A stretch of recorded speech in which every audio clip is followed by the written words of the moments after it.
Time to do some sketchy shit. Doo-dah, doo-dah, hope I get away with it. Oh, the doo-dah day. Good evening, and welcome to Stupid O'Clock. We don't know where Joe is, and we don't know how to contact Mayfield Dairy to see if we can get his picture on a milk carton. So we're just going to go ahead and do the show anyway. We got our regular crew of miscreants with us tonight, except for Joe, Dan Hollyfield, and of course, Bill Sartain. Shazang. Cool. Okay. And with us tonight, Kiri. Hey, you're getting a face reveal today. What? Oh no, we have to look at his face. Uh-oh. That doesn't seem to be a problem. I know, you know. See his head. Him and Kyle used to do that too, is do the avatar thing. Oh yeah. Well, Skunk was rather proud of the animation he did with his furry avatar, and you know, hey, don't make me put on my green T-shirt. That was fun. That was. I may have to do that again. But you gotta do the one with the Rosie Greer head next to you though. The next time you do that. I think I copied that. It just couldn't get it to. I got to size it right, or do this one of the other. And everybody will think it's Zaphod Beeblebrox instead of the thing with two heads. Mm-hmm. President of the Galaxy. I'm still trying to find somebody that knows how to make a pan-galactic gargle blast. Don't look at me. I've read the recipe lots of times, but I can't find the ingredients. I think I found like 5 different recipes, and I'm not real impressed with any of them. So. This is true. But when you're talking about a drink that once you imbibe it, it makes you feel like you've had your brain smashed out by a large gold brick. Wrapped in lemon. Wrapped in a lemon, yes. That's not one of those things you're going to find in your standard bartender's manual, especially not if it's from old Mr. Boston. I finally, just now before the show started, I finally got to watch Star Wars: The Rise of Skywalker. Oh no! Only took me 2 years to get around to it. Hey, Man, I just hate Star Wars. I'll tell you, I would never ever. Anyway, I mean, I would never. Anyway, you keep walking into. Wait a minute! Oh God! Oh, how did I get this on? You bought it from Marvel Comics. Flea marketing? No. John, you were supposed to go along with the joke, and I did. So how high did the Skywalker rise? Pretty good. She had some jumps on her there. But, it was. I'd have to watch it again. I watched it as soon as it hit I can't DVD understand after all the the. hatred for it that a lot of people had. There's a lot of that. There's been several movies that people go, oh, this is the worst thing ever, ruined my childhood, and I'm going, if that ruined your childhood, you must have had a really crappy childhood to start with. Hey, Carl. Hey, Carl. No, it's a movie, sort of like I'm wondering if it's just because of J.J. Abrams. He got that. All those people oh, talking about how terrible he was as a person while he was directing the thing. Everybody feels like he treated people terribly and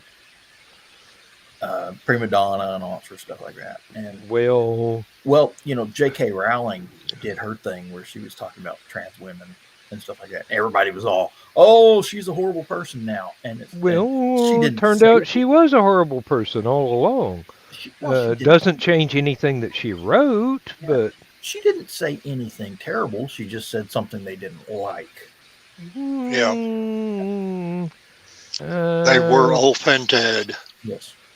well, when you attack my children, I would get kind of offended. Yes, and she pretty much attacked at least two of my children. So yeah, I can understand the offense, and yeah, I'm not going to jump up and down and say, oh, she's the worst thing ever, and oh, this ruins my childhood, because it didn't. It just means she's a crappy person. Doesn't change a word that she wrote. Sure. I mean, just look at Harlan Ellison. He was not the Oh, no. shining example of humanity that people would hold him up to be. He was But a he bit wrote of a well. dick. Yes. It doesn't Oh. change a word that he wrote. It's still good writing, still good stories. Um, I have a lot of artist friends that they're when they voice their personal views on their pages, I don't always agree with them. Sometimes I don't understand what they're saying, so I just kind of scroll on by. But mm, just because I don't agree with them doesn't mean I don't think that they're any less talented or yeah, anything like that. It's just everybody has their own opinion, and that's what it is. It, you know, uh, not right, not wrong. It's their opinion. yeah. And, if somebody says, oh, I'm offended by your opinion, then that's as judgmental as the original person making it. So I let it go.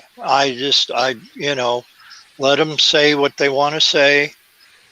There's one particular friend of mine that I love his Sunday comics, and he's just a wonderful artist, and he's actually a good writer too. Although he has somebody that's doing most of the writing now, and that, but he gets a little out of whack sometimes. Mm, And you know what? I'll just scroll by that and go to what I like. And that's just what I tell people. Go to what you like. Don't attack the other person. Just, go be with the people that you do like or mm. agree with or can stand or whatever. Well, I'm not gonna post stuff like, "Oh, don't buy their stuff. They're assholes." I'm gonna go, "Well, they're assholes, but they've got some good stuff out there." You Hey, Donna. know. Hey, Donna. No, I don't think Bill's talking about you. I don't think. No, no. Carl? Speaking of writers that are dicks, No. did you hear somebody stab Salman Rushdie? Yes, Oh, I and heard. he is still in intensive care. He quite possibly, well, almost definitely has lost the sight in one eye. He's got liver damage. Been, oh man, he's still even after I think it was something like 18 hours of surgery. It it's still a coin toss as to whether or not he's going to live through this. I've been How hearing. many times did he get stabbed anyway? We're not sure. 15, What's it? 15 They to finally 18. said. Okay. I've Well, been they hearing. were Oh, they wow. were they were saying 15, and another news site was saying 18. yesterday while the surgery was going on. But yeah, and I've been hearing that Hey, Sarah. the Iranian government put a bounty on the guy. Oh, long time ago. Matter of yeah, fact, back there's in the a 70s, Mhm. back when 80s. Yep. back when Satanic Verses the was published. was it Khomeini, Ayatollah Khomeini, that put Yes, the it was. fatwa on Yep. him, death Hmm. sentence basically, and then Basically, yeah. they put a $2.8 million bounty on him, and people have been donating to it ever since. And now it's like up to 3.3 million. Yep, and the kid's lawyers, the one that stabbed him, is not going to be able to touch that money. So, and he's going to wind up in prison for the rest of his life. So he's not going to be able to touch it. Well, I've never read the book either. I guess that No. just means it doesn't matter how It's kind of high funny of a bounty that you put on somebody. He kind of outlived it. So far. so far, yes. And I hope the bounty goes to. I hope they confiscate the bounty and put it toward his medical bill. That would be nice. That Yeah. would be nice. Yeah, they should. Yeah. Well, I mean, if your religion is so flimsy that it can be attacked by By book? people. Oh, your God can be hurt by people. Not much of a God, is he? Not mine. really, Oh, Wait a minute. You mean I said something that makes me stronger than your God? Hey, you just made my day. John Scar. yeah, God that's Oh. yeah. Don't audition for The Flash. They're ending the show. Yeah, well, just what I need. Yeah, hey, You know, Sarah was just mentioning that about, never read the book. I can remember thinking, I need to buy a copy of this book just to piss off an Iranian. And then I saw a bunch of reviews on the book, and every book reviewer said the same thing. It's a piece of crap. I'm like, oh well. yeah. Well, popular opinion was back when it was written, it was not very well written, but doesn't seem to matter to the extremists who want to put death But threats out what's- on anybody that. There's that old P.T. Barnum thing about, I don't care what you say about me as long as you spell my name right, which basically Mhm. translates out as any publicity is good publicity. And Yeah. they probably, Oh, yeah. the Iranian government, the Ayatollah Khomeini, probably sold 30 million copies of that book with all that crap. Inadvertently, yes. Oh, two Most of the rest of the world would not have known the damn thing ever existed if it hadn't been for all the Exactly. outrage. The fatwa should have said Salman Rushdie's an idiot. Don't buy his book. That should have ended it right there. That would have made sense. Yes. Yeah. And then, Yet we're still talking about him. two of the guys that were translators for the book, they were translating it to Iranian. Okay. One was stabbed and killed. The other was stabbed and, survived. So apparently, but Iranians just like stabbing people. So the moral to the story is don't give Iranians sharp things. Don't let them run with scissors. Don't buy them pocket knives. He killed 3 men with a pencil. Yes. Don't laugh. Yes. That is one of my big arguments about weapons, gun control and all that sort of stuff like that.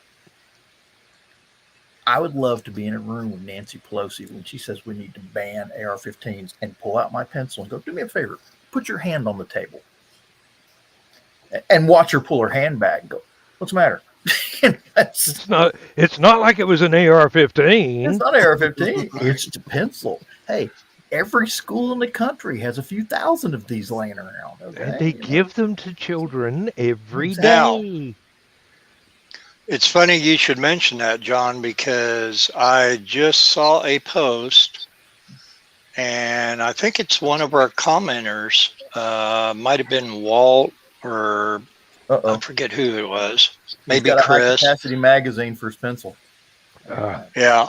There's a school in North Carolina that they are acquired AR-15s. The sheriff's department, I think it was, or the police department, I can't remember which, wanted to give all these school, what's that? The security guards. Resource officers wanted to give them all AR-15s. Which I can tell you right off the bat, when I joined the Army, went through basic training down at Fort Benning, Georgia, got my orders, went to Berlin. Okay. First time I'd ever been out of the country or anything like that. Land in the airport. You get off the airplane, you go through the little gate thing, and we went to Berlin Tegel Airport. Berlin Tegel Airport is kind of like a semicircle airport. And all the gates stick out from it toward the airfield. So when you go in, it's a big semicircular hall. You come in, and the first thing you see when you walk in, there's all the traditional, benches for people to rest on while they're waiting on planes, stuff like that. And then they had the customs offices, the little booths you had to go through, kind of like ticket office sort of thing. But right on top of that, on top of all these buildings where the customs offices are, stuff like that, there's a big angled shelf, I guess you'd call it. Up top of it, there's a guardrail on top of it, and there's two guys from the German police sitting up there with H&K submachine guns strapped to their chest, watching you get off the plane. It makes an impression. And I remember looking up that going, these people aren't kidding. Of course, everywhere he went in Germany, they had all the anti-terrorism posters with the Red Army faction terrorists and stuff like that. And Barbara Meyer and whatever. I remember half the names on. It's kind of funny. You go past the guard shack, and occasionally there'd be a big red X over one of them where they got the guy, and you'd be walking in drunk from a bar, look over the poster, hey, they got another one. You know what amuses me? AR-15 is not that good a rifle. It depends. I mean, it's not. It's not fantastic. It's not as good as an AK-47, but yes, it's better in some things, not as good in others. It's an intermediate rifle. It's designed to do a lot of things, but it doesn't really do any of them really well. Yeah, it's like a Swiss Army knife it has a blade you can cut through a tree branch, but it's nowhere near as good as a chainsaw. Well, yeah. Or the main thing is it's a damn sight better than a handgun. So it has a file on it, but you wouldn't want to use it to sharpen an axe. That's true. Yeah. That's true. It might handle a broken fingernail, though. And it's got a toothpick, but who wants to use the same toothpick over and over and over? People that buy Swiss Army knives, obviously. Well, I think with some of the semi-automatic weapons that a lot of these shooters are getting a hold of these days, and that you need to have the security equipped to be able to respond to it, and just with a handgun is just not going to do it. I can remember, you guys are older. Kerry probably doesn't remember this one, but when we were kids, all the police officers had 38 revolvers, 38 Smith & Wessons, maybe 45s, depending on which police department you saw.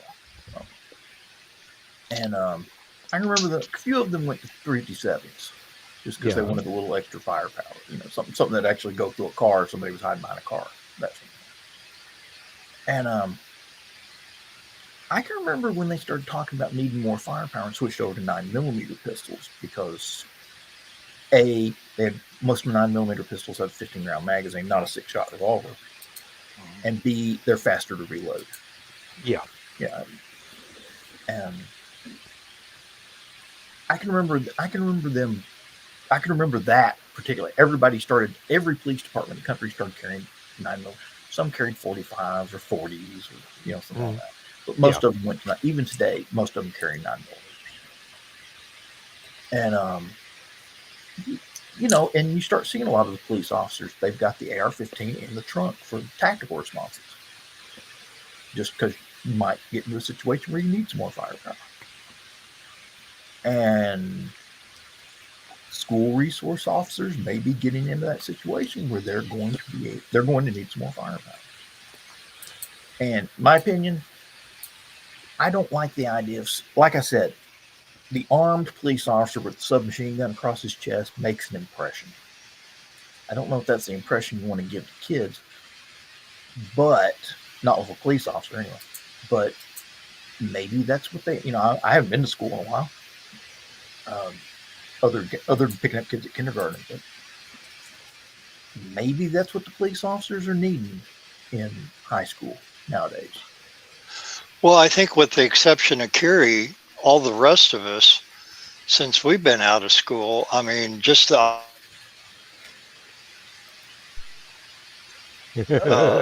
walking through metal detectors was just out of sight. You know, who could have imagined that ever being the norm? I had one of these in my pocket. I always carry a knife in my pocket when I go out because you never know. Yeah. And I took this to Six Flags. Went through the metal. They would not let me into Six Flags with this in my pocket. Wow. This. Maybe they take that army knife part of the description too literally. Like I'm a Swiss trained commando. I can kill you with every blade, screwdriver, all. I know how to kill you with the toothpick.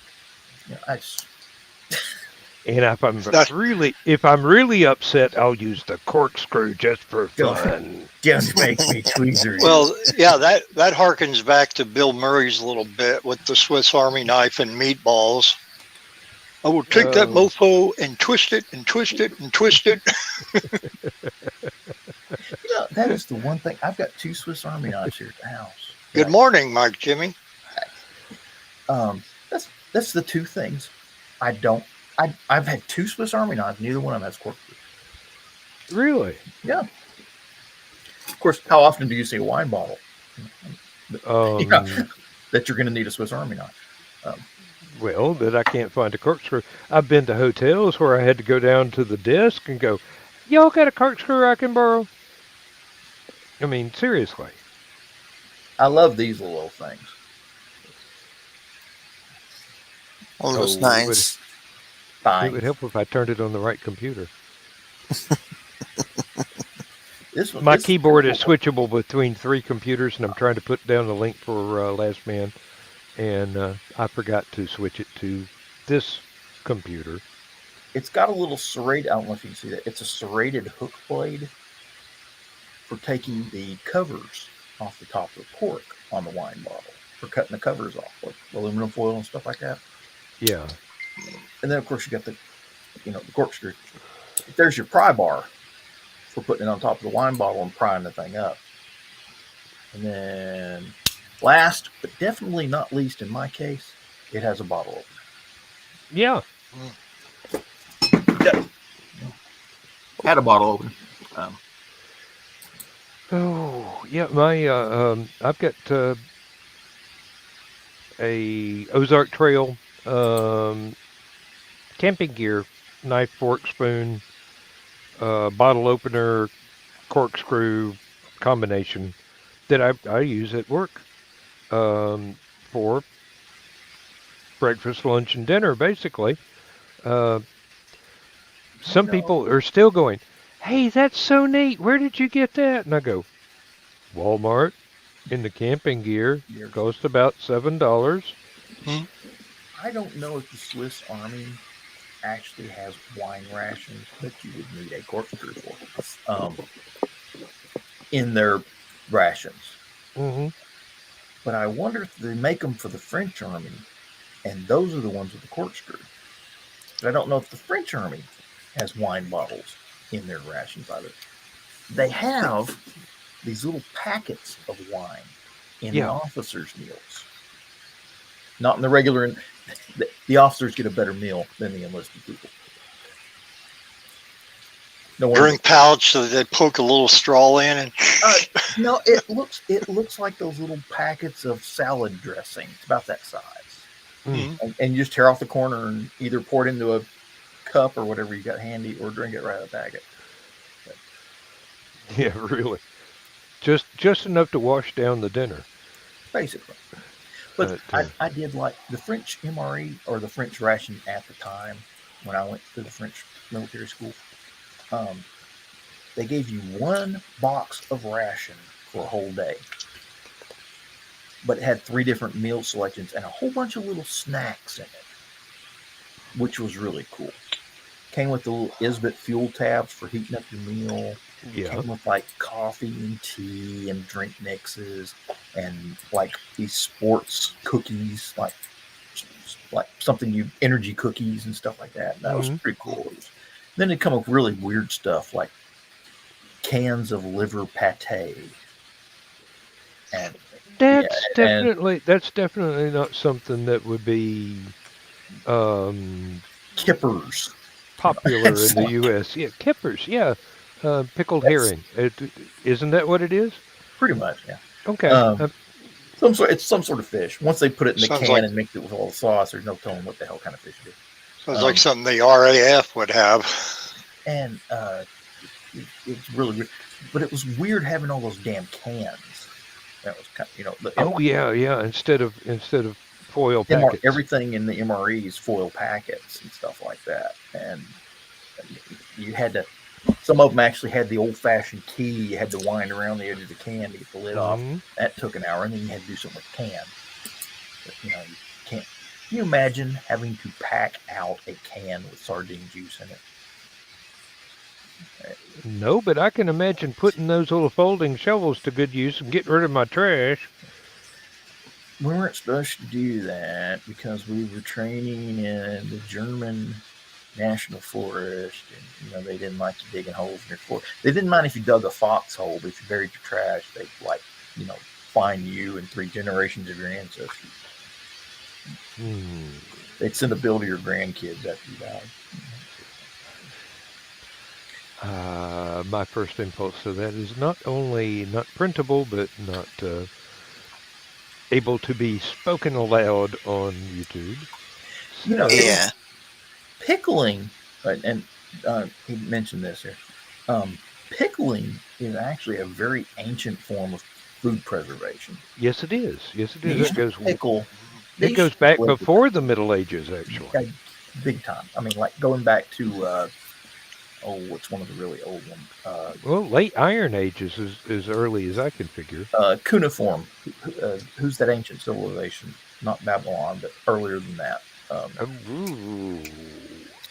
That would have been No. Before Syrians, before the Egyptians, there was this ancient empire over in that neck of the woods, and their language was called cuneiform, and the writing was. Yeah. The writing was. It was basically little wedges or something. Yeah. Yeah. The spoken bit might have been Sanskrit for all we know, but the written form, you had to write it in wet clay tablets, and it was all these little greater than, less than signs in different directions. Right. That would have been Chaldean or.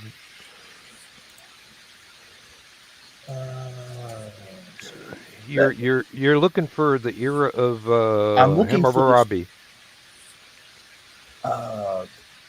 Cuneiform. Yeah. I spelled it wrong again. Cuneiform. Cuneiform. Ancient Mesopotamia, Persia, Ugarit. Darn it! What's that? Gilgamesh. Yes. The name of the city. No. That was ancient Babylon. I'm trying to think of the. It's it was south of Babylon. Yes, I know. I've driven past it, which is kind of funny. They invented beer. Yes. possible. Uh, well, there have been recipes that's been found, so Right. Oh, they wrote down recipes for beer. I won't say that they invented it, but it was an ancient empire. They were multi-theological. They would adopt gods from other countries. They were around when the Egyptian empire came to power. I still want to say it's the Chaldeans. Yeah. Yes, of course. Of course, Dan would know about who wrote down the first recipes for beer. Yeah. Bottoms up. Bob's your Hey. uncle. Elsprague de Camp, ancient engineers. What is? Why can I not remember the name of this ancient empire? No, Minoans were in the middle of the Mediterranean, Carl. But you're getting closer. Time period's about right. Yep. I heard a ping. Okay, it's not anybody on my show, so which would be 2 hours early. We don't have anybody else popping in here. I don't know. Maybe I just got an email on this computer. Mesopotamia. Yeah, well, that's like saying, well, it's part of Europe. Yeah, really. Is it? Not known. Now, it was this one empire. Mesopotamia is an area, and yes, they had people, but I'm trying. It was north of Assyria, north and east of Assyria. I can picture it in my mind. I just can't remember the name of the people. And I think they invented the chariot.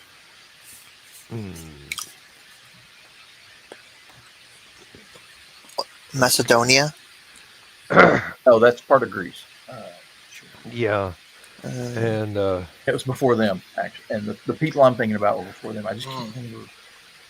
Messy Marvin. Oh, no, wait a minute. That was a commercial. Mike Jimmy, Mesopotamia was the entire region. Yes. Like Europe. He's trying to find one little country. There's this one. And I've told him the name of it about 5 times now, and he still hasn't listened. No, you haven't. It didn't click in. Chaldea. No. Yes. Caledonia. No. That's near Scotland.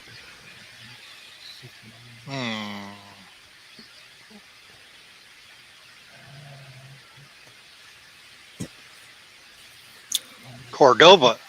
Oh no. That's rich Corinthian leather. Yeah, that was Fantasy Island guy.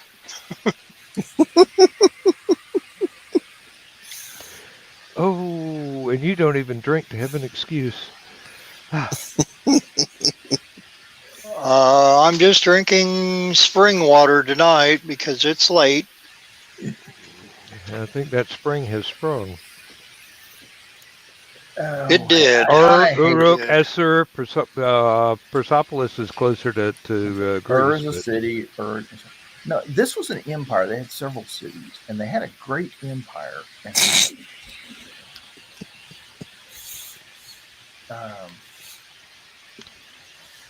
Meanwhile, they're one of the oldest.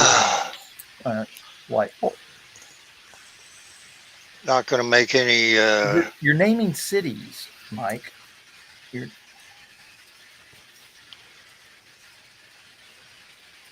Mike, get some coffee. You're still asleep. Well, while you're figuring out the empire, I'm gonna be right back real quick. All right. It bugs me when there's something I know and I just can't get the name out of my brain. Google it. That's what Laura says. I've been trying it, but I'm trying. Well, while you're Googling, or goggling, or giggling, or higgling, I picked up a few things today while antiquing. Original 1966 Revolver album. Also, I picked up original Magical Mystery Tour album with the booklet inside from the movie. And ironically enough, when I went to pull out the album to check it, which all these albums, I've been really lucking out on the shape of the albums. I can't wait to get a new phonograph and start playing these. But it had an insert that actually belonged in the Sgt. Pepper album. Huh. Uncut. This was the original, and you would like cut these, and then this one to make buttons, you'd pull those flaps over, and then you had the Beatles, and then of course you could be Sgt. Pepper. And so because I didn't have a Sgt. Pepper album, I knew where one was. So I went and got it, and it was the original one. Right. And it did not have this in it. So now this has a home. And I found it. I found the empire I was thinking Oh, of. okay. Ottoman? No. Hittite. Oh, yeah. Hittite. Yeah. Hittite. Yes. And boy, were we all off. Sumerians, Chaldeans. Yes. Ryan. Yeah. Hello, Ryan. Yes. See, Ryan Nope. could have told us right from the beginning if he would have got in here I sooner bet he tonight. could have. I'm telling you. You think you can depend on people. I was reading something, and I think it was Ancient Engineers actually, where Yeah. they were talking about the reason that so many Egyptian monuments and statues still exist after 5,000 plus years, and all these ancient Babylonian and Hittite statues don't exist, is the quality of stone that they had available. The Yeah. Egyptians had good granite, and what was the other one they used? Was limestone? Well, they use limestone and a little bit of sandstone, but that sandstone wears away, and limestone, if you're in a place where there's not much rainfall, limestone is pretty good. Marble. Marble, yeah, thank you. And that's the reason that you don't see any of the ancient Babylonian and ancient, They had a bad habit of using mud bricks a lot too. so, And, the Egyptians kept telling them, everybody must get stoned. and they didn't listen. Yeah, Yes, Keith hey, Richards Ryan? kept telling them, "Hey, it's okay." Ryan, I finally got to see Star Wars: The Rise of Skywalker tonight. I've just been blowing it off. Every time it was going to come on, I never recorded it. I don't know why, but every time I would find it on the channel search, it was already on. And I didn't want to miss, 10, 15, 30 minutes in the beginning or whatever. So I kept blowing it off, and finally got to sit down and watch it today. But did you get a rise out of it? Maybe. Hey, Daisy's kind of cute. Okay. I know this isn't the green room. Daisy Ridley. Oh, yeah.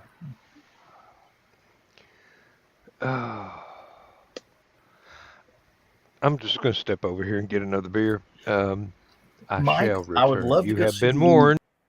I would love to go see the Louvre in Paris. I've never actually been to Paris, but I did get to go to the Pergamon Museum in Berlin. Strange enough, back when it was East Berlin, and and again in West Berlin. They've got this really cool spot right in the middle of Berlin. It's called Museum Island, and it's in the middle of the canal. The canal goes around it, And there's this island right in the middle. They have 5 museums on one little island. One like the island's about the size of a city block, a little bigger maybe. And you walk out of the bridge, go out on the museum island. And when I went there, 3 of the 5 museums were still destroyed. They still had bomb damage from World War II. The East Germans had never bothered to fix them. And then the Pergamon Museum, they'd repaired. And that was the one you could go tour. And it was great. It had all sorts of really cool. They have the Babylon Gate, which is awesome. They have the whole gate in the museum. It's like 3 stories high and 5 stories wide, and just awesome. Blue glazed bricks. Can you imagine walking through the desert and coming up on something like that? You thought it was a mirage.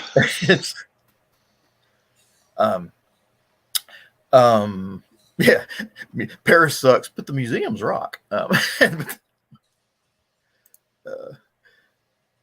Skywars, last movie that Ryan saw in a theater. Did they ever fix their sewer system? That's all I want to know. No, it's still full of Parisians. Oh wait. Okay. Anyway, there's another museum. There's 2 museums I really want to go see in the world.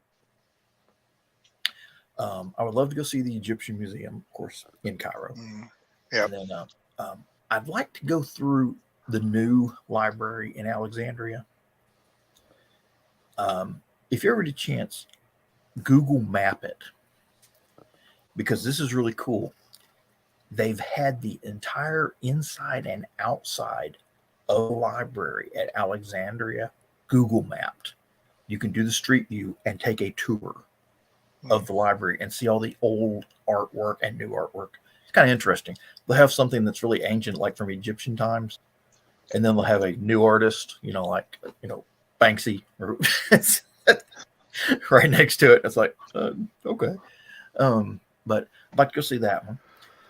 I'd like to go see the Hermitage in St. Petersburg.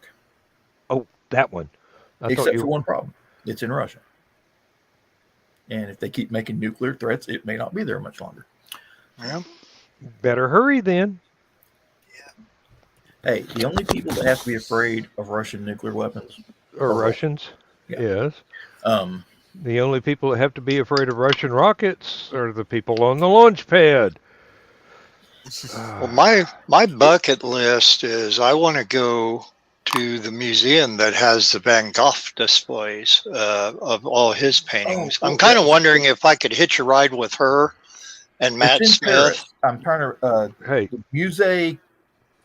Oh, what was that called? The Musée d'Orsay. Musée d'Orsay. That's the one. That's where the majority of them, not all of them, but the majority of them are there. And that's actually referencing my favorite Doctor Who episode, Vincent and the Doctor. That's actually where they went. I think that is actually the episode that killed Doctor Who. Because you couldn't get any better. Exactly. It's written so well. It set the bar so high that everything else Doctor Who can't jump it. I think the episode after that, you saw Fonzie jumping the TARDIS, and then it just went all downhill. But I had a debate on my Twitch stream a couple of months back. Somebody was wanting to see an American Doctor Who, and I literally cringed at the thought of that. It's like, no. That'd be like a British Batman or something. Exactly. Don't laugh. There was almost an American James Bond. Okay. Wow. Oh, yeah. Well, there was once for 60 minutes. Matt Helm. But fortunately, it was stillborn. That's...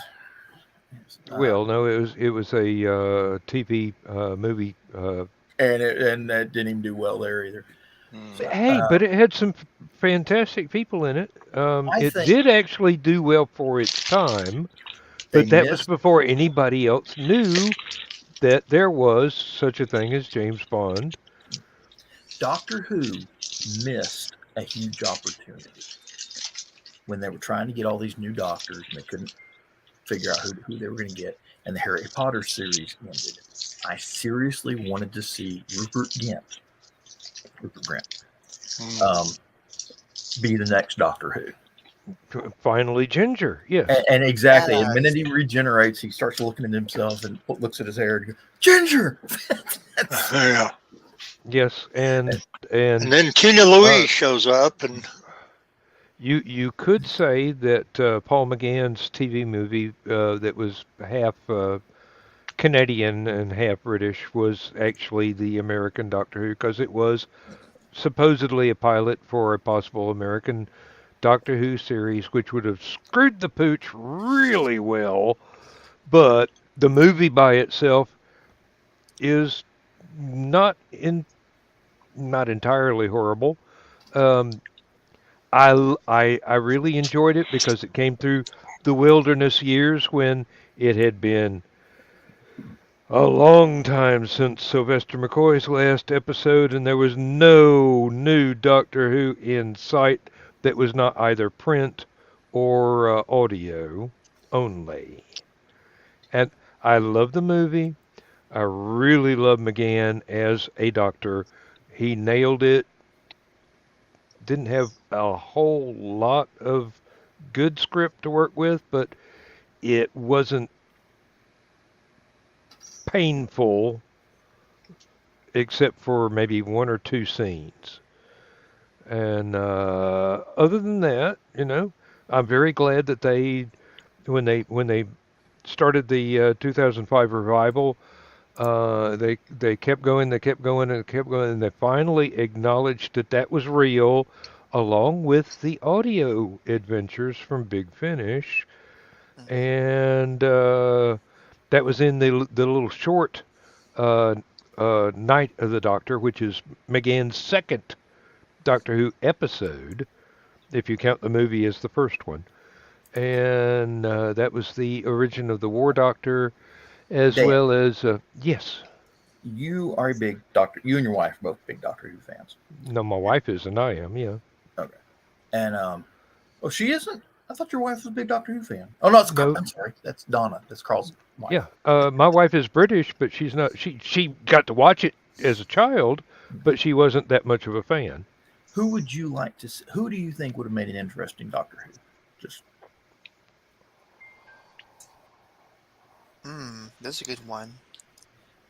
I know one, like from today, you mean? Well, anytime. Just like anytime. Sir John Gielgud. Sir Benedict John Gielgud. Cumberbatch. Yeah, he would. I think he's just quirky enough, and he proved that in Sherlock alone, let alone anything else he's done. But well, Doctor Strange would have been a better audition, but yeah. I think. Gary, you got one? What about Craig Ferguson, that guy that hosted that yes. late oh yeah. Yep, and he's a really big fan of Doctor Who, and is a friend of the Matt Smith. No, The guy who Moffat. No. Oh, Stephen Moffat. David Tennant. Mickey Mouse. Right. It was Mickey Mouse. Winston Churchill. Adolf Hitler. Napoleon Bonaparte. That's Emperor Napoleon Bonaparte to you. Che Guevara. Che Guevara. Okay. Dick Dastardly and Muttley. Now that we've given Dan a stroke. No, you haven't given me a stroke. You just haven't Capaldi? given me a chance. Capaldi, yes. He and Craig Ferguson are great friends, as well as both of them being extreme Doctor Who fans. The actor that played House. Oh, yeah. Whose name escapes me at the moment. Well, he was also in all 4 series Blackadder. Yes, he was at the Blackadder series with. Mhm. I was wanting to say his first name was Greg, but I think that was actually the name of his first name.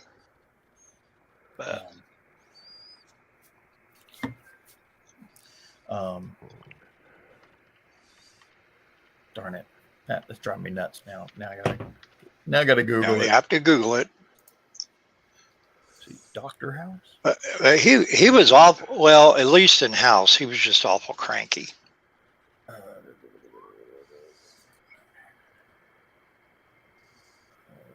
Which I love that Hugh series. Laurie. Hugh Laurie. Hugh Yeah. Laurie. Yep. You know what threw me off about trying to remember his name? Arlie Ermey. Oh. Arlie Ermey played his dad in the TV series House. Now, if you've ever only run into Hugh Laurie in House, you should look up Blackadder and Fry and Laurie, and there's some other British comedy stuff that Stephen Fry. Stephen Fry Stephen and Fry would have been a good Hugh one. Laurie. And Stephen Fry's been in briefly in one episode. Eddie Izzard.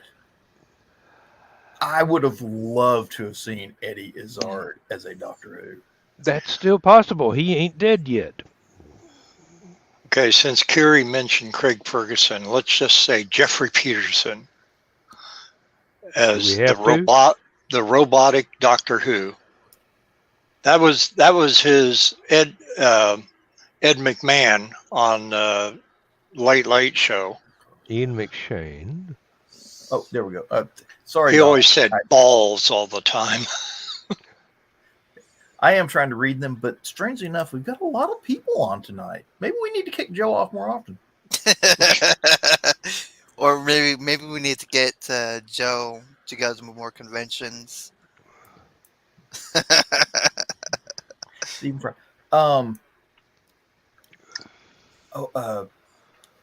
Patrick McGowan would have been a good one. Brian Blessed. Brian Blessed. Thank you. Although he's got a great Doctor Who part already. Yeah, well, I mean, Varumnek. Oh, there we go. Ian McShane. There's another good one that would have been. How about what's his name's that's doing the Late Late Show now that he's about to end it? British guy. I'm trying to think of his name. He was actually one of short, heavy set dude. Yeah, he was in. He's been a companion. Doctors. Yeah, he was Yeah. He was actually in 2 episodes, I believe. Yes. Yeah. Yes, he was. And now that it was wonderful. He was great in it. That's actually to make that character become a doctor. Now, you would be surprised at how many people have been really vocally dismissive of him as a character on Doctor Who because they didn't like his other work in the late night TV show, and the one where they're riding around in the car and singing, and whatnot. That's what made that show great, especially the episode with Paul McCartney when they were in Liverpool. Well, I mean, seriously, a lot of people would get upset at a late night TV host becoming an icon of British TV for what is undoubtedly one of the greatest iconic British TV shows. Now, what do you think about Kenneth Branagh? He's got the serious acting chops for it, but can he do comedy as well? He does a lot. Well, of course, he did Shakespeare. There's a lot of comedy there, but he also played one of the teachers in the Harry Potter series. Oh, that's true. What was it? Chamber of Secrets. Mm. And he was the professor who didn't know how to do anything. Oh. Yeah, the one that was fake. It turned out he'd been He'd the been only thing he'd he was been really he'd good been at was erasing people's memories and erasing stealing. people's memories and then taking credit for what they'd been doing. And Yeah, I remember. yeah, Donna, this is not the green room for another 5 minutes.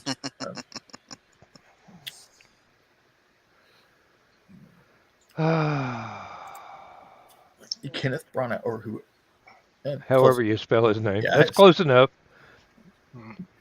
It's got enough letters in there to where it could almost be Welsh.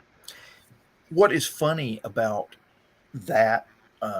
Thank you, Rich. Thank you, Rich. The character's name is Gilroy Lockhart. Gilroy Lockhart. Thank you, Professor Lockhart. Let me see. There we go. First time I ever saw Kenneth Branagh in anything was in Henry V, the production, the Shakespeare production they did. And strange enough, I was stationed in Berlin. I was dating a German girl at the time. She was going to university there in Berlin. They have a foreign film cinema. So we go in, we're watching an English movie with German subtitles, drinking beer in the theater, which shocked the heck out of me at the time. But and it's funny, all the German kids were like reading most Germans know English, so they can understand, but they're still reading. You can see them all squinting, reading the subtitles in the dark.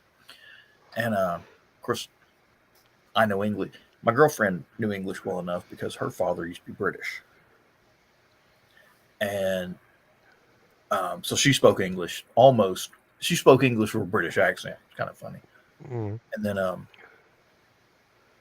and her mother was just the sweetest German lady I've ever met in my life. Just one of those give you everything off her back, give you the shirt off her back, kind of person. And so we sat in there. That was a great movie to watch. Just, it was Shakespeare, but Kenneth Branagh's people did a really good production of it. But to get to my point, most of the people that were in that movie would have been great in Doctor Who. Brian Blessed was in it. Kenneth Branagh was in it. He would be a good Doctor Who or Doctor Who villain. One of it. He would be a good master. Yes, definitely. So would Eddie Izzard. Eddie Izzard yes, could play a decent villain if he wanted to. He has done so several times, actually. I don't know if you remember the Mockingbird Lane movie that was supposedly a pilot for a new Monsters TV series. That was actually really good. There was a movie where he was the bad guy. It was How to Kill My Girlfriend or something like that. It was basically he was trying to get somebody to kill the lady superhero of that particular universe, Gravity Girl. And I gave you one simple assignment. Kill the superhero. How hard can it be? Excuse me? Did you parse that sentence correctly? You have now, Rich. Nice. Tom Hiddleston, yeah. Don't know about Doctor Who, but definitely a companion or a villain. Well, there's a lot of actors that could step into that. I mean, Sir Ian McKellen, my God, could play. He was in Henry V. That was another one of those that I was going to mention. Was not? I'm sorry, Henry. Not Henry Ian McKellen, V is Doctor Who. Ian. He's a great British actor. Ian McKellen. Hunter. No.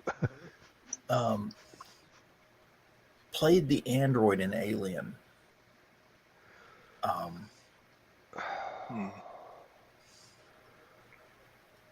Ian Holm? I do believe that's correct. Yes. Okay, I could not remember his name. Just died. Just died recently. Mm-hmm. Been in there. He was in everything. Yep. Yep. Let's see. And Rich says my super ex-girlfriend That's the one. That's the one. Thank you, Rich. Thank you. with Uma Thurman played the super ex-girlfriend. Mm-hmm. Gravity Girl. I've Slightly, got a copy of that. I need to watch it again. and she was only slightly psychotic. Only slightly. If you're a superhero, you're not going to be really well connected to reality because you're an unreal person in a real world. Oh. Why do you think it's on at 12 o'clock at night? Really? Hey, I frequently fall asleep while I'm talking here. And only about 0.8% of that is a lie. I was kind of hoping Stephanie'd be on tonight. No, she's not feeling well. Yeah. She I think Joe went to the convention, didn't he? Yes, yeah, he he did. Okay. Yes, he did. Yeah, I went with him this morning. So And we didn't get an update. He was probably too worn out by the time he got back. yeah, I can confirm. You know what Joe is like at conventions? What's the name of that convention? HallowCon. I'd never heard of it before. The only reason that Joe stops at any time in a convention is because he fell over and went to sleep because he wore himself out. Can't find his cane. Somebody bought his cane. Bought his cane? No. I would understand stealing it, but I can't understand anybody giving him enough money for him to part with it. Did you not hear he was looking at he was at the flea market thing, world's longest yard sale, and he stopped at some guy's table and he set his cane down. Then somebody tried to buy it off the guy that and then, wait a minute, he walked up with fair that. game. That's not you mine. don't have your hand on it. And he was telling me, that's my cane. He says, no, I'm buying it. No, you do not understand. This is not for sale. This is my cane. And I told Joe that he could have made a mint off it, selling to that guy if he wanted it that bad, but Hey, Joe evidently wanted it worse. Next time he goes to that world's longest yard sale, put a price tag on the cane for $1,000. 10,000. Either A, nobody want to buy it for $1,000, or B, he can hobble away with $1,000 in his pocket. Well, you get you a hurricane that folds up, and he could have that in a satchel or even in his back pocket. What he needs for that thing is a leash. What we need to do is put Joe's Attach it to his wrist, attach it to the cane. As soon as he gets within, outside of like 3, maybe 4 feet away from the cane, One of those snatch it up, it comes back to him. iTag, No, the little iPod thing for his phone. no, we need to get his cane put up for auction and make him buy it back. We'll see how high it can go. I'd like to continue living long enough to retire, thank you. That's something we need to do for HallowCon. Is have a Joe's cane auction. Nope, count me out. I ain't touching this. Just get you a price tag, and when he's not looking, slip it on the cane. It'd be easier to get Donna to agree to put a price tag on his back. True. No, seriously, when we're doing the auction, the charity auction, steal his cane and auction off, and have people in the audience just start bidding on it, like 2,000, 2,500, 3,000, 3,500. I'm telling you, these ideas are making me want to go back this year. Like you didn't want to already? I was indecisive, to be honest with you. Well, you were only there briefly. Yeah. You have to experience the full weekend. Bring some friends. Yeah, really. There's a novel idea. Well, he did bring friends, but they didn't get to stay for very long. Mm-mm. Yeah, I'm probably What convention was that anyway? HallowCon. Oh, no, Joe's the one he went convention. to today. Oh, Oh, HallowCon. FarleyCon. FarleyCon. Yeah. I've never heard of it before. This is the first time. Farley is the name of the dog from For Better, For Worse comic strip. That's the one who died. Oh, Right. And they had Jimmy. Farley Jr. He had a heart attack saving the little girl from drowning. That's Mhm. sad. Everybody cried when Farley died. Mm-hmm. I remember that. Mike Jimmy, if it didn't involve you having to buy an international airplane ticket, I would say go for it. But I know how expensive it is to go from one continent to another. Take a even boat. if- They make you give it back. Yeah. And then just take another boat.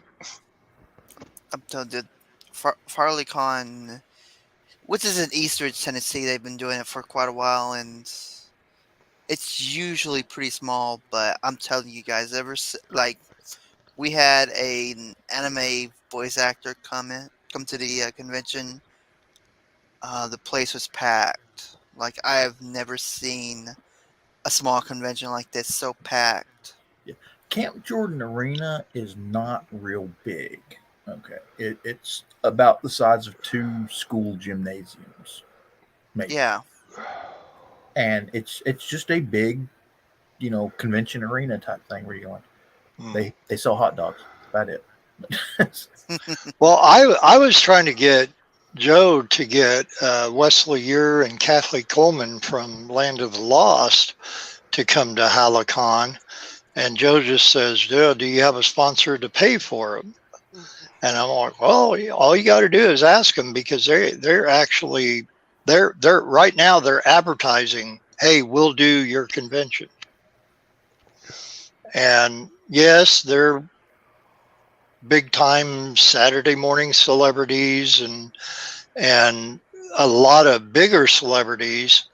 They have this thing where they get in the yellow rubber raft, like you see at the beginning of Land of the Lost. Oh, Marshall, Will, and post the Holly. advertisement for that on Huh? Stupid. Didn't you post that on Stupid? Yeah. Or I tagged Wesley and Kathy in that too.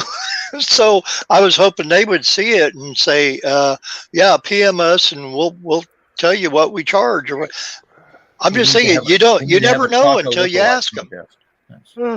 Have everybody dress up like Chaka. Well, they've actually had the guy who did play Chaka on there several times, and he doesn't ever have it on his head. He always has it next to him, and then one of the slee stack.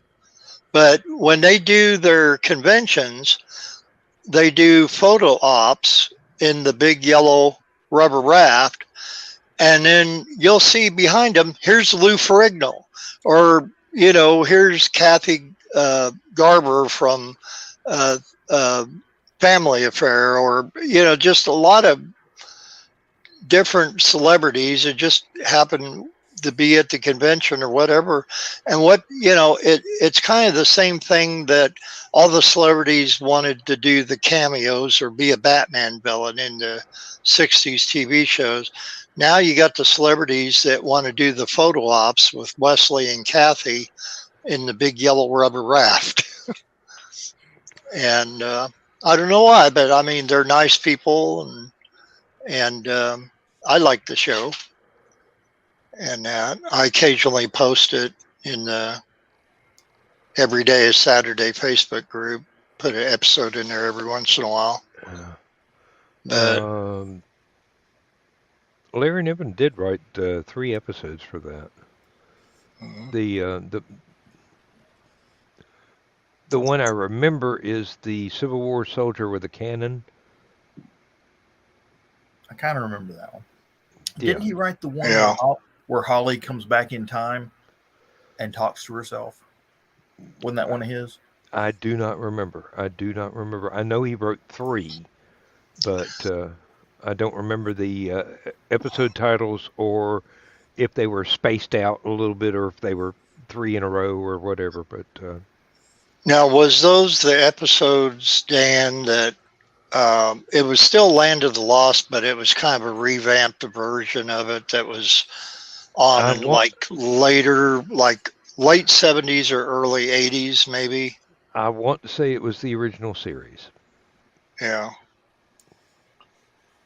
Because I know at some point they changed up the series a little bit, and they were still trapped, in prehistoric times, but they introduced some new characters, and Well, this would have been pretty much around the era they started exploring the fact that the Sleestak were remnants of a lost civilization rather than just monster of the week. right. So That might have been during that time. I don't know. I'll have to check into that. As far as I know, it was the original series, but I could be wrong. I'm just working from memory. I'm not looking anything up. Now, he did do one of the. He did write a script or donate one of his previous stories to be rewritten as a script for the animated Star Trek. I'm reading from the Land of the Lost list of Land of the Lost episodes on Wikipedia, and they've got all the episodes, what they were called, who directed them, who wrote them, and the date it aired on. And some of the people that wrote episodes for it: Larry Niven, Walter Koenig,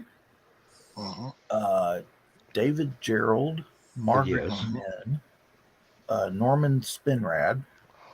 Oh, that would have been a good one. Dick Morgan, Wena Sturgeon, Barry Blitzer, Ben Bova. Lovely gentleman. DC Fontana. Yes. Yep. Larry Niven and David Gerald co-wrote an episode. They co-wrote 2 episodes. Did they say what season they're from, or? That was first season. Oh, first season. Okay. Yeah, and then second season, Tom Sawyer, Bill Keenan. Oh, wait a minute. Is that they don't have a link for Bill Keenan, but I'm wondering if it's the same guy that does Family Circus. no, that's Bill Keene, Keene. Yeah. See, which now, Bill's passed away, and or older Bill, Bill, was he spelled his name with 1 L, and the Jeffy from that was one of the kids in Family Circus, the real Jeff Keene, and Dan always loves this when I say it. Yes, he's a friend of mine on Facebook. But anyway, Jeff Keene writes and draws all the Family Circus strips now. He's followed in his father's footsteps, which is nice. Land of the Lost had 3 seasons. And let's see. In a revival. Did they have I didn't know they had a revival. Bill was just talking about 91 it. TV series. It was, yeah. Picked up by Nickelodeon. Yeah. Started on ABC, got picked up by Nickelodeon. Yep. Then, of course, the Will Ferrell abomination. Yeah. We won't go there. And I'm sure I offended quite a few abominations when I said that. The Marvel Comics abomination? No, he probably got real pissed that I referred to him as Will Ferrell. Yeah, definitely. You'd be in for a really thorough thumping there. I am not, as you can tell, a big Will Ferrell fan. Okay, I am not at all a Will Ferrell fan. There is one movie I actually like him in. Stranger Than Fiction. I might have to give that one a try because I it's hate about that. Dan, you'll like it. It's about a writer with writer's block. Now, why would I like that? Trust me, you'll like it. It's just the character that plays the writer with writer's block is awesome. Oh, okay. So obviously that character is not Will Ferrell. No.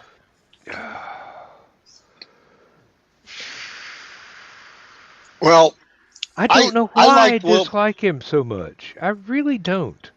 I liked him on SNL, but I never liked any of the movies. And that's the same way with Adam Sandler. I liked Adam Sandler on SNL, but and yes, I will even reference the what was it, the Water Boy or whatever the hell the name of that one was. It was slightly funny, but it just got to the point where he was just getting on my nerves, you know. And I can well understand. There are people that are probably just absolutely wonderful folks and great actors, but the characters they play just drive me up the wall. I cannot stand. I was reading an interesting quote the other day from John Wayne. Yeah. And he was talking about playing Rooster Cogburn in True Grit. Okay. And he loved that role. And he said, it's the first time I've actually gotten to play a character that was not John Wayne. He said, they haven't asked me to play a non-John Wayne character in 20 years. I'm loving the hell out of this one. Because he actually had to like play a character from a book. So, but well, I think the one Adam Sandler movie that really kind of last nail in the coffin was when they tried to redo the Frank Capra, or they did a variation of the Frank Capra Mr. Deeds Goes to Town movie. And I think they just called it Mr. Deeds or something like Deeds, that. Yeah. I don't know if it's called Oh, there was one. It's funny you should mention that. I was just watching the original one the other day. It's a wonderful movie. It really is. Oh, I like a lot of Capras. One of the ones I like the best with Jimmy Stewart, among all the ones I do like, is Little Shop Around the Corner, and you'll occasionally see that on Turner Classic Movies. I like the Mr. Deeds courtroom scene where they're trying to have him declared insane because he's giving away all these millions of dollars. And he's in the courtroom. He's talking about how everybody does something a little silly to help them concentrate. He points out everybody in the courtroom that's doing stuff to help them concentrate, help them think. And he's like, why, the judge over here, he's a circle filler. He's over there in a piece, and he's got this piece of paper and he's filled in all the O's and the P's and anything B's and D's. He's filled in all the holes in the letters with the pencil. And he points at the other guy, Mr. is a doodler, and then says, Mr. Son, he's a twitcher. And the guy's sitting over here, just like can't sit still. And the guy realizes he can't sit still. He's like trying to sit still. And I think they were all doing that. The doodler would stop doodling. And what was the name of the character that was the hobo that he? Okay, Donna, you got to go. Adam Sandler in 50 First Dates with Drew Barrymore. Don't mess with the Zohan. That was silly too. The only reason that he looked good in 50 First Dates is because they had the Hobbit guy in there that was playing an even goofier character than he was. Sean Astin? That's the one. Oh, yeah. And now I will admit, as much as I dislike Adam Sandler, The Ridiculous Six was a fun, goofy movie. But and basically, I had just watched the Magnificent Seven, sort of. I don't even know if they went by that title, but it was a remake, and that came along at just the perfect time to where it was a parody of Magnificent Seven movies in general, and I just go, okay, okay, okay. Let me park my brain at the door. And it turned out I enjoyed the movie for being something goofy. But Guilty pleasure movie. I wouldn't say that. It was one My of those, guilty like I pleasure said, movie- park my brain at the door. My guilty pleasure movies are shoot 'em ups, Mm. and just the biggest one is, of course, Shoot 'em Up with Clive Owen and Monica Bellucci and Paul Giamatti, which it's a hilariously gory movie. It's,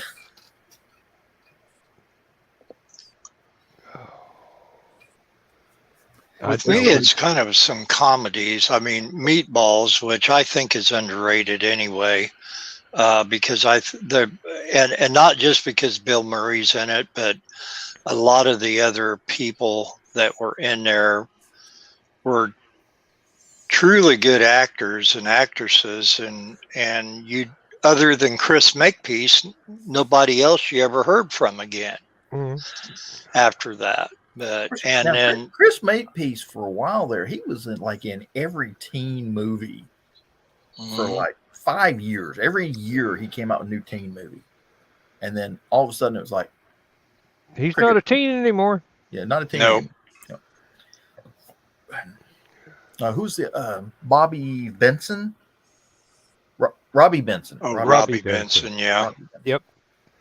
And like he was in everything for a while, and then just Well, but he turned director though. Yeah. He did like what Potsy Anson Williams did. whatever happened to Leif Garrett? And I have to bring this one up because August the 13th is my sister's birthday, and she had Leif Garrett posters every damn where. Haven't the faintest idea personally, but then I'm not a teenage girl, so I And wouldn't keep track. Sean Cassidy. She had Sean Cassidy. Sean Yeah. Cassidy, Gibb, Andy. Who's the heartthrob? Andy Gibb. Andy Gibb. Well, he died. I mean, Well, most of them have. with For yeah, Elvis, but with he the was exception pretty of popular, one. The youngest brother is the one that John's talking about. Was it Andy? Yeah, that's Andy. Okay. Now, Sean Cassidy was another one that went behind the camera.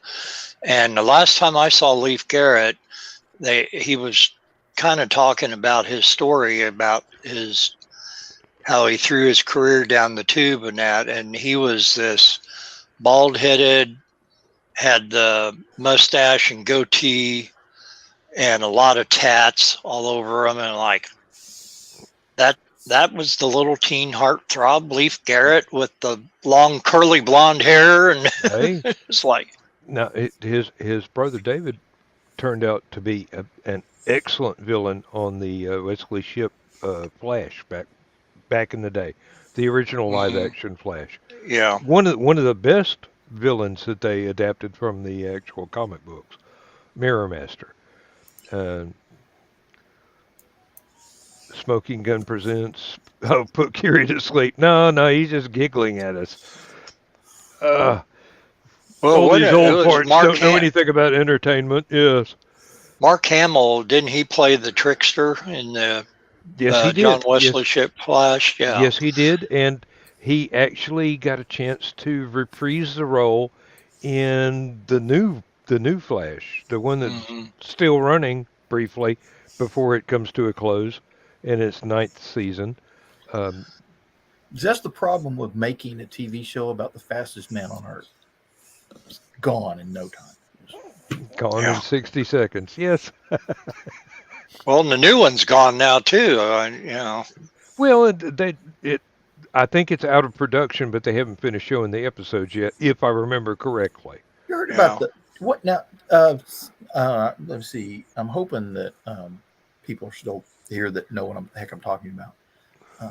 They were doing a Batgirl series or movie. Yep. And yeah, it's gone. Yeah. The movie, yeah, it's gone. Yeah, the movie's gone too, but the TV series got canceled.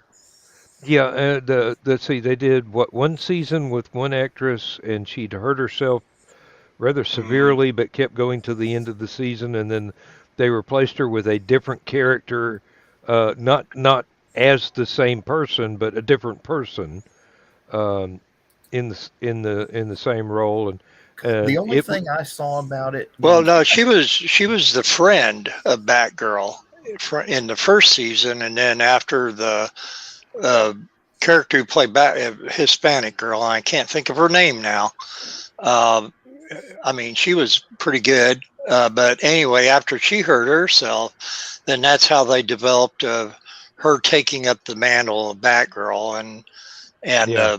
they were saying, "What the hell do you think you're doing? You know, you're going to kill yourself," and it just kind of went from there. But which I like the first maybe 2 or 3 seasons of Batgirl, and then Batwoman was or the TV Batwoman. series. I mean, yeah, Batwoman. But Thank you, Rich. You're exactly yeah, right. Batwoman girl. Anyway, Ms. Batwoman. But yeah, the Batgirl movie. There's a I don't Tom know what Jones song happened. in there somewhere. Yeah. She bat, we bat. Oh, no. I think No. people are more pissed off That would be a because Cyndi Lauper song. they wanted to see Michael Keaton as the Bat again, and you know, he was going to be, and they, you know, slipped all these photos in and just to get everybody all excited about it, and then now, you know, they're not making it. And then the same way with the Flash movie, he was supposed to be in that. He was going to be Batman in the Flash movie. Uh-oh. Oh crap! Now that ruins Here go our everything. ratings. Jeez. Did he All wake right. up? He woke up. Thank you for being here, everybody. Yes, I'm awake. We understand. He's back. Oh, Joe's He's back. Yeah. hi. No. Kerry there sent me a message just after I sent him the link. He said, "I'm just now coming down off the high." And I says, "Yeah, well, I've already come down and I'm rolling through the cornfield in flames." Oh. Yeah, I'm already at the tired part from the convention. Oh. I had to pull the blades off that darn zero-turn lawnmower this afternoon. I gotta get up underneath the deck, scrape all the grass out, hose it down with some Pam or something. Hose it down with Pam? Yeah. Never Pam heard of cookies. that, but since it's nonstick, that makes sense. Exactly. Mm-hmm. Doesn't it have the little hose poured on the deck that you can connect your? That probably doesn't work very well. But yeah, I wanted to buy a pair of jack stands today at the auto parts store, which I wanted to go to Harbor Freight, but I don't want to spend all the gas money driving up to Harbor Freight. What auto parts store? One jack stand, 2-ton jack stand, $50 for one. You could buy a whole Harbor Freight store for that. No kidding. Building and all. Of course, I need 2 of them, and I'm like, I'm not going to pay $100 for 2 jacks. So I'm getting ready to walk away. Don't you have any good auctions around there? And I'm getting ready to walk away in disgust. I looked right next to it, and there's a bigger box that comes with 2 jack stands and a 2-ton hydraulic floor jack for $100. Hey. I think we see where the deal is here. It was $89.95 with tax. It was $96. And, you know, so I get it home. You know, open it up. It's missing the handle. So I call them up, and they don't have any more, but they've got the same type of jack, just by itself, for like $130 without the jack stands. So they opened one up, gave me the handle, and they're going to send the other one back to China as a defect. Hey, okay, that's We Where used were to do that all the time. Where were you at? I went to Advanced Auto Parts Oh, okay. Yeah. because it's the closest thing to the house that'll have jack stands.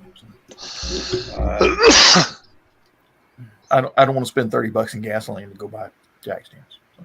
Yeah. Hey, but they'll only be $15. You know, if I knew Maybe they deliver.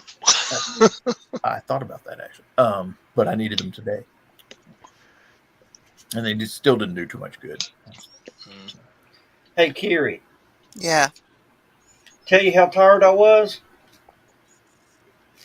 Oh man, you still got that 20.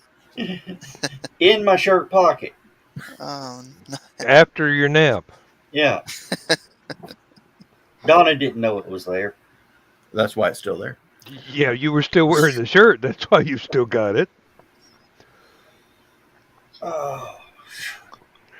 No, but we had fun. We met Peppermint Patty today. Mm-hmm. Marcy, Yep. too.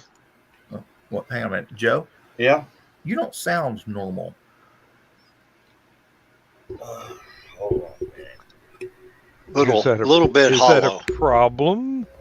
Hello, is that better? Not really. No. But Okay, can you hear me now? much better. Yeah. Mhm. Oh, Either you're really, really tired, or there's something going off your sound. I'm really, really tired. I'm yelling. Oh, So you were talking about, and the reason I wanted you to sound better is you were talking about the convention. So I want to hear about your day. oh, yeah. What's Patricia Patty? Was that her name? Yeah, Patricia Pat. Pat. Yeah, she's the current voice of Peppermint Patty. And her name is Okay. actually Pat. Yeah. Yeah. And then I met Jim Lamb. I think that's his name. He's the original animator for He-Man. Oh, Hmm. And don't Probably on Bill's friends list. don't mention the new He-Man to him. if there's a new He-Man. Really? Ooh. Which one? They made several. No, the new animated version that went on Oh. Netflix or Oh, Yeah. not okay. oh he I made that mistake last year.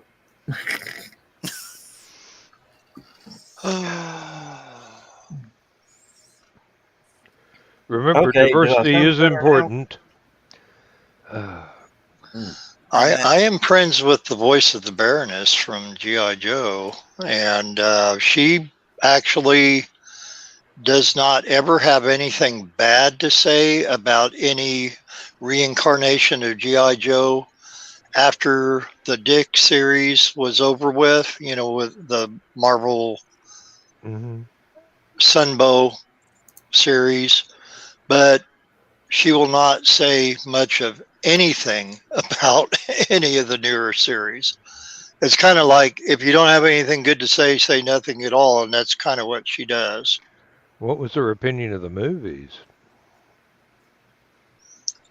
I don't think I've ever heard her mention anything about the actual movies, but just the animated Well, series. there was one live action one that I've seen, and it wasn't bad, and her character was in it as a major bad guy character, and I think she was in all three of the G.I. Joes, and in wasn't she in Snake Eyes as well? no, one I'm that- talking about the live action. Yeah. Okay, yeah. And then, which I know Snake Eyes was a little disappointing. but Might have been the only one I've seen. I don't know. well, I I mean, enjoyed it. it's an origin story, so I mean, go figure. Hmm. I All noticed a lot of Marvel movies have butchered origin stories. So, they're nothing like they were in the comic books. Yeah. Sometimes they feel like it's necessary to change the character Like, because they were invented in the 50s or 60s and not quite up to date anymore. I shall return. well, when you have been think warned. about the live action He-Man one, that kind of tells you something. Yeah, that,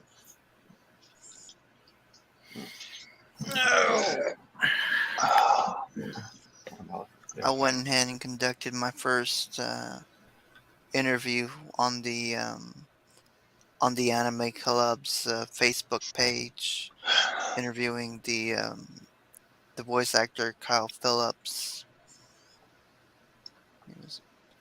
He was in My Hero Academia, which is more of a superhero anime that all the kids seem to like. it's about a school for superheroes or something like that. Yeah, Right? yeah, Mhm. I think I saw the movie on a while back. They were all fighting somebody that. Which isn't that kind of a twist on X-Men in a certain way because of the Academy and Sorta. sort of. I mean, I've only seen pieces of the episodes before, but I've never watched an entire episode of it. But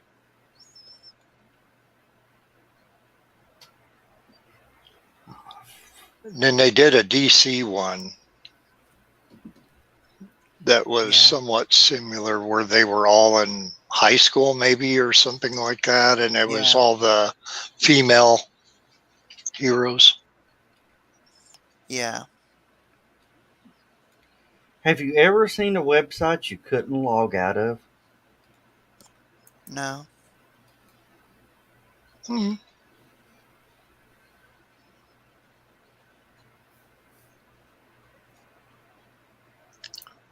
I got logged into a website for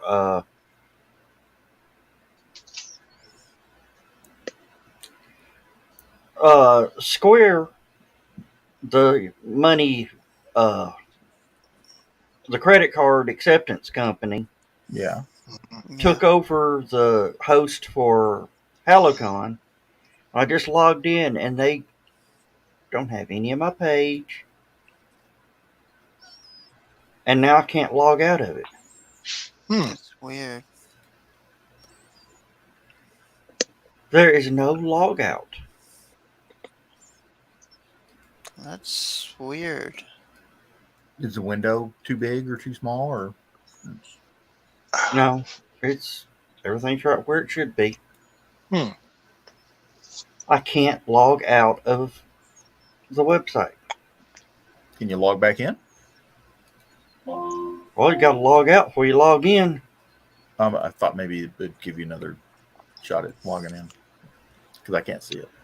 That's what I'm trying to do. No, I tell you to clear your cookies, but that's just gonna log you out of everything. Yeah, we used Square,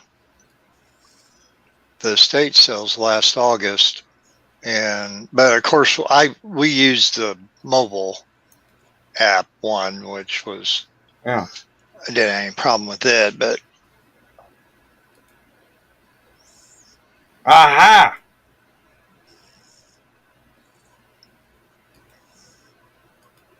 Now, either he's having a heart attack or he figured it out. I'm not sure. Yeah. or he's listening to the song "Take on Me." One of my favorite rotoscope shows. Okay, that's I don't know which is more frightening, actually. In that video, okay, the guy in the motorcycle helmet that's chasing the main character with the monkey wrench or whatever. yes. I always thought he looked like Basil Rathbone in the face. Just a little bit. I don't know if they purposely did that or what, but it's like, oh no, here comes Basil Rathbone in a motorcycle helmet Trying to with remember, a monkey wrench in his hand. somebody else just recently, like in the last couple of years, did a rotoscope music video similar to that one, and now I can't remember who it was. I remember Ho, ho. the Family Guy parody of it.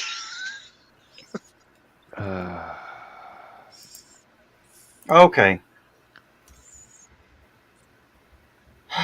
All right.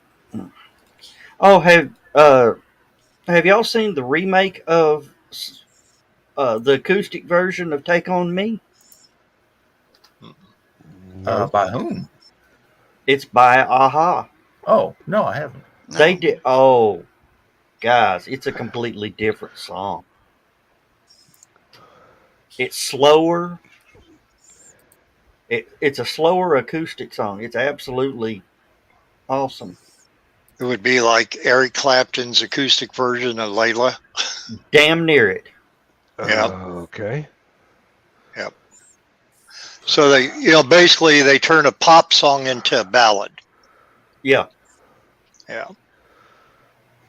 I could hear that. I was going to say I could see that, but I could hear that.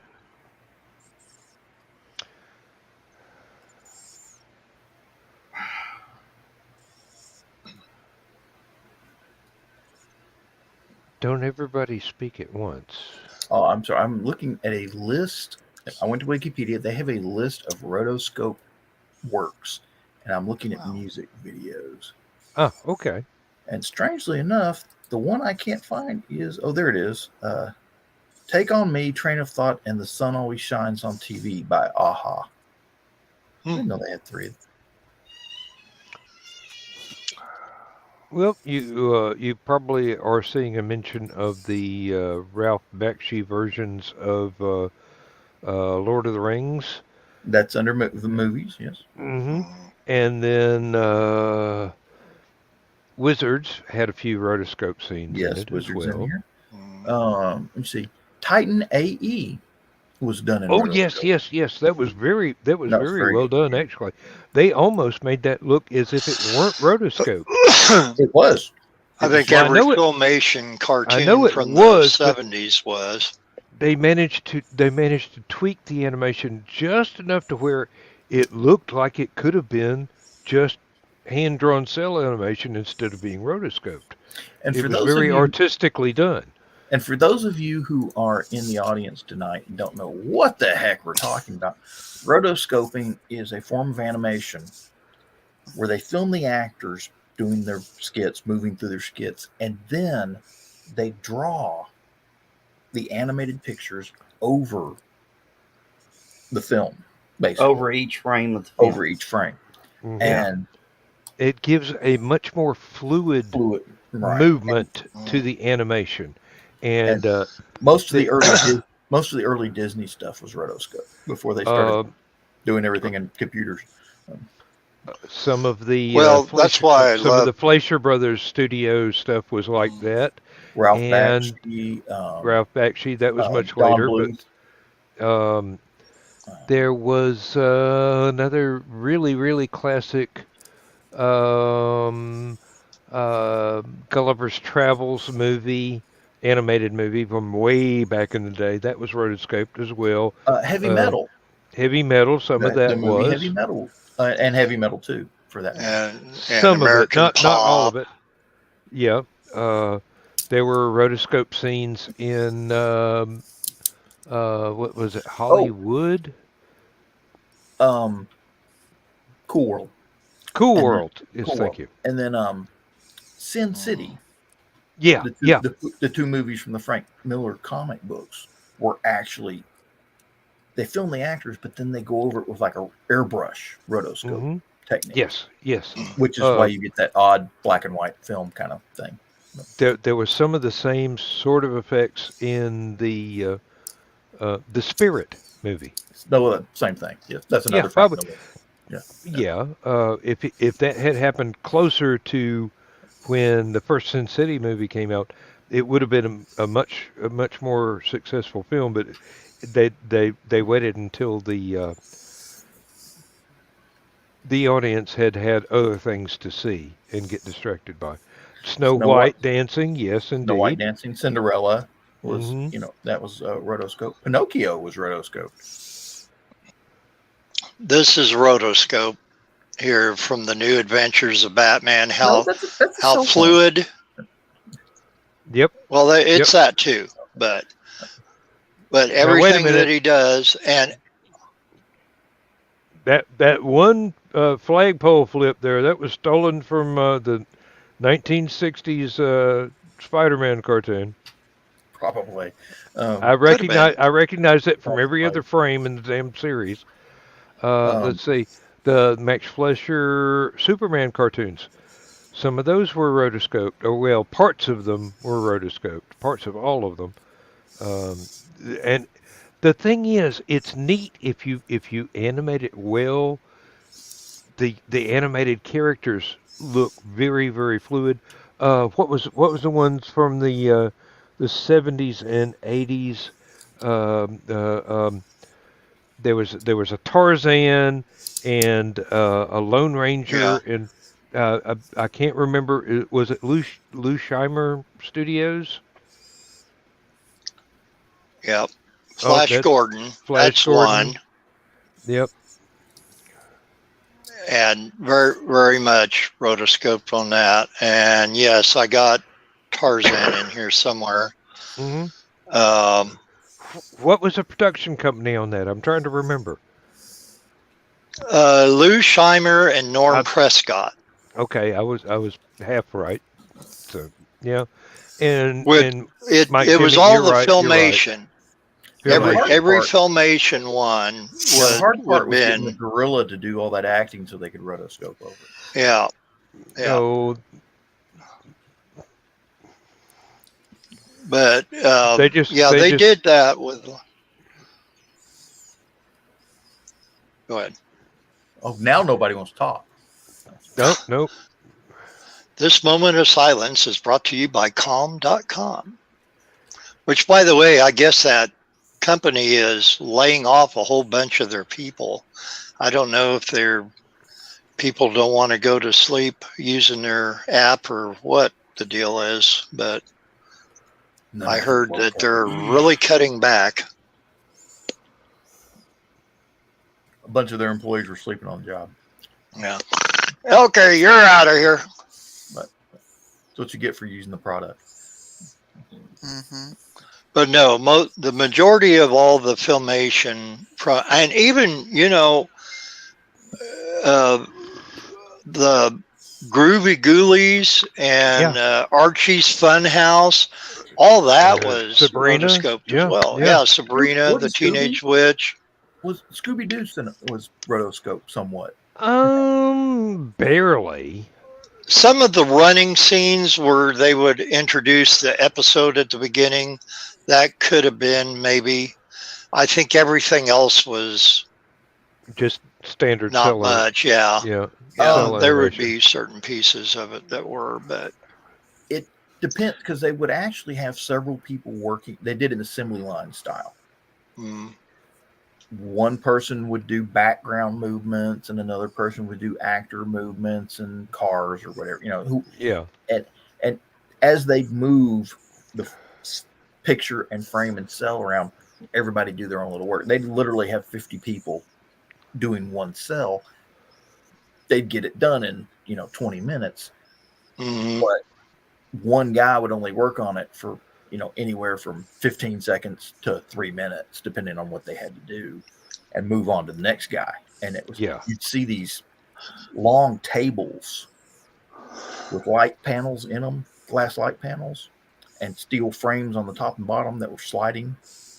And they'd take these frames that the pictures and everything are in, and one guy would do his little bit, slide it down to the next Slide guy. it down to the next guy. Yeah. And then assembly line, just like you said. Yeah. Slide it down the Henry Ford assembly line. Exactly. And what was interesting about doing it that way, though, was that you could look at the guy in front of you, see what he did, and you'd figure out what the little next step in the animation had to be. So it the actual assembly line of the rotoscope was almost rotoscope. Just the way they do it. And if any of you want to see good examples of this, since I'll self-promote, join the Everyday is Saturday Facebook group. Today I did a Super Saturday where every single cartoon was superhero or somewhat related. I did Return to the Planet of the Apes and that. There's tons of rotoscope cartoons in there. And I just thought it was great because it did make it a little bit more realistic for animation. And you just didn't, because at that time a lot of people didn't know about the Fleischer stuff that was out back in the 40s. Yeah, that was my introduction to it. But I was really, really young, and I didn't understand what the word rotoscope meant. But I knew that they had actually filmed actors doing stuff and then turned it into a cartoon somehow. Mm-hmm. But like I said, I was really, really young back then. Like 1958, 1959, that sort of thing. This is from Fire and Ice, which is a Ralph Bakshi. Yep. Yeah, well, I've shown that before too. it's Don't a get little risque. Don't get us banned here, John. She's wearing a bikini, sort of. Yeah. Sorta is the operative term. Either that or she's got a couple bad bruises. One of the two. Oh my gosh. Thundar the Barbarian. Mosquito bites, yeah. Yeah. And I showed that today too. Really? And I just got to say, I didn't know Kiri played the oboe.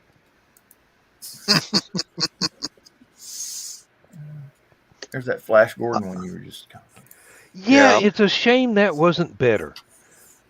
It really, it had such potential, but they didn't really write it was like much interesting stuff to go with it. Well, the one thing about Flash Gordon, the Filmation Flash Gordon, they tried to keep it like the serial where you had the cliffhangers, and they would always start the episode talking about what happened in the previous episode like it was part of a serial.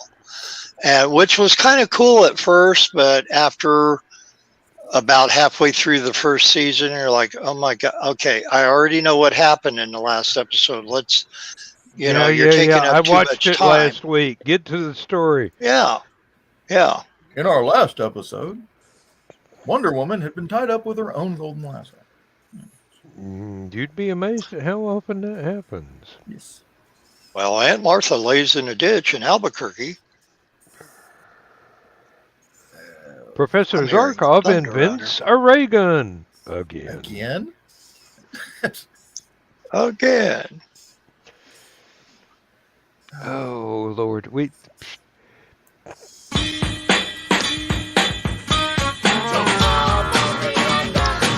ran the gambit tonight. Yeah, we could probably script out a cartoon that would be at least a good runner-up for classic Scooby-Doo, just with this bunch we got here. So, yoicks! So, John, what's the price tag you're going to put on Joe's cane now when he's not looking? Depends on where we're going. Just like if we're doing that world's longest yard sale thing, I'm going to put $1,000 price tag on his cane. Or if Joe loses his phone again, we could always auction that out too. We're thinking about auctioning off your cane at HallowCon's, Joe. Okay. I told him what you needed was a leash for the cane, but nobody wanted to listen to that. Everybody has promised me they're going to make me a leather holster to where I can just put it across my back and it stays on my back. Well, I thought I'd put it on your leg like Daredevil, have it where it folds in half. I have a hurricane that folds in 3 pieces, but because it's got that big feet on the end of it, it doesn't make it very good that way. Kiri, yeah. I'm not going to put that one up, but if you want to, just say so. Sorry, he's been blocked. I'm not putting up with that I missed it. stuff. You didn't miss anything, Bill. Believe me. Darn. And I don't even have the power to unblock them. So they're done. When the owner of the channel can't unblock them, you screwed up. Really. Thus is the power of the Holofield. Zap! Was that the guy that said that this show would make him fall asleep? Nope. No. Nope. No. Oh, okay, Th- different one. This was a guy offering massages. Oh, Oh my. Hmm. Had your name on it, Kiri. So that's... Oh my. No, I don't think you'd want to take advantage of this one. This is obvious. Obviously, this was a scam. maybe he meant to say messages. No, He had a message for Kiri. he made himself perfectly clear. His meaning was absolutely transparent. Yes. Perfectly. Clear. Okay. Mm-hmm. All right. Well, since y'all started you the say show, y'all can wrap up the show. I'm just going to sit here and see how you do it. Well, John's got full control. I'm only in the co-pilot seat, so. I don't even have control of my bladder, so And whatever. I'm sending the creepy massage guy to some random person who needs a massage anyway. Oh, and I do want to say tomorrow Send him to 4chan. at 7:15 p.m. Eastern Daylight Time, you might Monday. want to tune in to all my Facebook channels. Okay. So that would be Or you might Monday not. at 6:15 No. p.m. Central Time. No, tomorrow, Sunday. Oh, Sunday? Oh, Yeah. okay. Okay. I There thought was you meant 31 Monday days in the originally. past month. Oh, okay. Well, yeah. Hello, boys. There's Remember 31 me? days in this month. It's time for Well, us well, to. well- It's time for us to place our wagers. How quick it'll be and before Joe Dog gets banned from streaming again. I don't think he's actually going to get unbanned tomorrow. That's what I was You're just gonna have wondering. a rolling What makes you blockade on think that they're taking the leash off? John, hit the button. Say goodnight, everybody. Good I night, can hear everybody. how it goes. Thanks for showing up on the show. Oh, darn it. I hit the wrong button. There we go. That thing.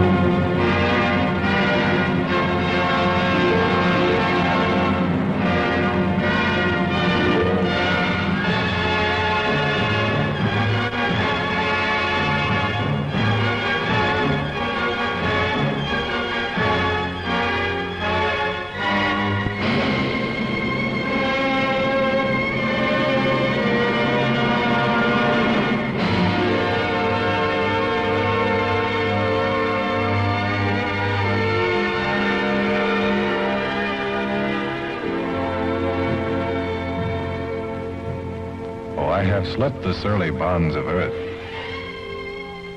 and danced the skies on laughter-silvered wings.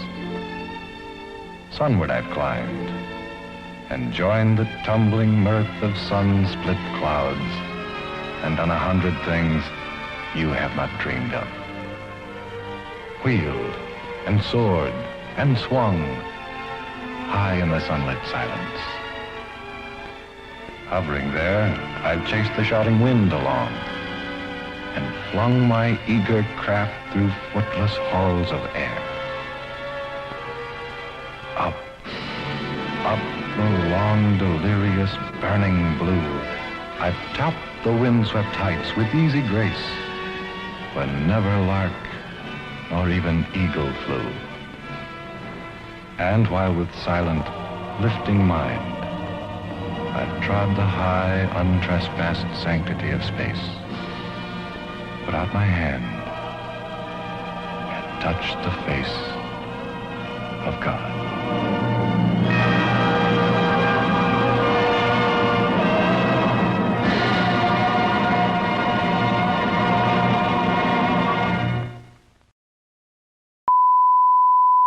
If there's wiener on that monitor, I swear to God, Stu.